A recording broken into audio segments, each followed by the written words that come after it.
مرزا خان داغ کا نام تھا اور داغ آپ کا تخلص تھا۔ آپ نواب شمس الدین احمد خان رئیس لوہارے کے بیٹے تھے۔ داغ کی پیدائش دہلی میں ہوئی تھی اور لال قلعے میں آپ کی پرورش ہوئی تھی۔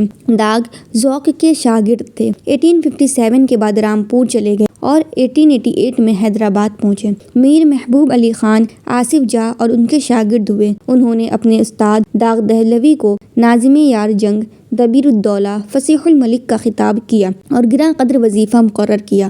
آخر دم تک عزت و وقار کی زندگی بسر کی۔ کلام کے مجموعے گلزار داغ، آفتاب داغ، فریاد داغ، مہتاب داغ، یادگار داغ شائع ہو چکے ہیں۔ داغ کو دہلی کی زبان اور محاورے پر قدرت حاصل تھی۔ وہ روزمرہ کے استعمال کا خاص سلیقہ رکھتے تھے۔ ان کا خیال تھا کہ اردو زبان کی باریکیوں کو سمجھنا آسان نہیں۔ داغ کی زبان دانی کا دبدبہ اتنا تھا کہ اس زمانے کے بہت سے شاعروں نے ان سے اصلاح لی۔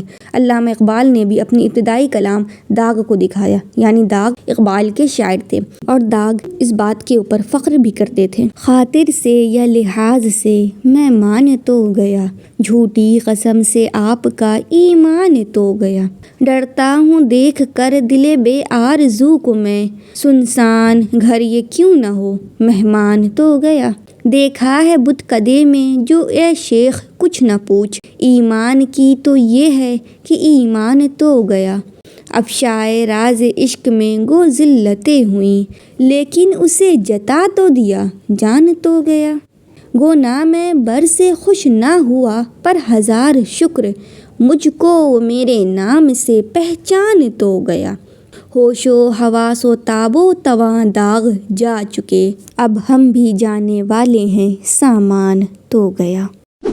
خاطر سے یا لحاظ سے میں مان تو گیا، جھوٹی قسم سے آپ کا ایمان تو گیا۔ اس کا مطلب یہ ہے کہ اے محبوب، میں نے تمہاری بات مان لی ہے، مگر جھوٹی قسم سے تمہارا ایمان تو ختم ہو گیا۔ میں نے تمہاری بات کا مان رکھا ہے، لیکن تم نے اپنی بات منوانے کے لیے جو جھوٹی قسم کھائی ہے اس سے تمہارا ایمان چلا گیا ہے۔ ڈرتا ہوں دیکھ کر دل بے آرزو کو میں، سنسان گھر یہ کیوں نہ ہو مہمان تو گیا۔ شاعر اس میں یہ کہنا چاہتا ہے کہ میں نے اپنے خواہشوں سے دل کو خالی دیکھ کے ڈر گیا ہوں، یعنی میرا دل وہ ایک گھر ہے، لیکن اس دل کے اندر جتنی آرزویں تھیں وہ مر گئی ہیں، تو میرا دل جو ہے وہ اب بے آرزو ہو چکا ہے، اور میں اپنے دل بے آرزو کو، یعنی ایسا دل جس میں کوئی بھی خواہش نہیں بچی ہے، اس کو دیکھ کر ڈر رہا ہوں، کیونکہ جس گھر میں مہمان نہیں ہوتے ہیں وہ گھر سنسان ہوتا ہے۔ اسی طرح اگر میرے دل میں خواہشیں نہیں رہیں تو میرا دل جو ہوگا وہ زندہ نہیں بلکہ مردہ ہی کہلائے گا، وہ سنسان ہو جائے گا، اور میرا محبوب چلا گیا ہے جس کی وجہ سے میرا دل وہ سنسان ہو گیا ہے، ویران ہو گیا ہے۔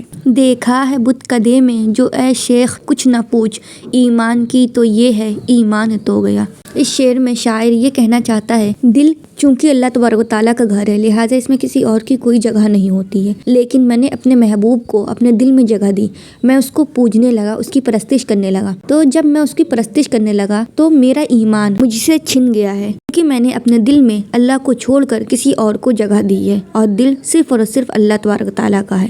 افشائے راز عشق میں گو ذلتیں ہوئیں، لیکن اسے جتا تو دیا جان تو گیا۔ اس میں شاعر یہ کہنا چاہتا ہے کہ میرے عشق کا راز کھلنے سے میری رسوائی ہوئی ہے، میری ذلت ہوئی ہے، لیکن میں نے اسے یہ بتا دیا ہے کہ میں اس سے محبت کرتا ہوں، اس وجہ سے وہ میری محبت کو جان گیا، اسے احساس ہو گیا ہے کہ میں اس کی محبت میں گرفتار ہوں، اس وجہ سے مجھے یہ ذلتیں بھی برداشت ہے، کیونکہ میرے محبوب کو کم از کم یہ پتا ہے کہ اس کا کوئی عاشق ہے۔ گو نہ میں بر سے خوش نہ ہوا پر ہزار شکر، مجھ کو وہ میرے نام سے پہچان تو گیا۔ اس میں شاعر یہ کہنا چاہتا ہے اگرچہ میرا محبوب قاصد کو دیکھ کر خوش نہیں ہوا ہے، لیکن خط پہ میرا نام دیکھ کر مجھے پہچان تو گیا ہے، اسے یہ تو پتا چل گیا ہے کہ یہ خط میں نے ہی اسے لکھا ہے، یعنی وہ مجھے میرے نام سے جان گیا ہے۔ یہ بات الگ ہے کہ اسے میرا خط بالکل بھی پسند نہیں آیا، میرا خط بھیجنا مجھے ناپسند گزرا ہے، لیکن اسے میرا نام پتہ چل گیا ہے۔ ہوش و حواس تابوں توا داغ جا چکے، اب ہم بھی جانے والے ہیں سامان تو گیا۔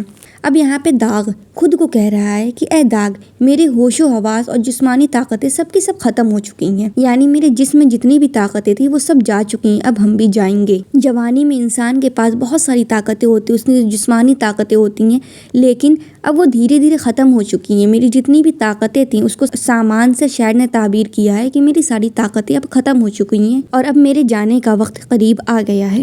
آج کے لیے اتنا ہی۔ السلام علیکم ورحمۃ اللہ۔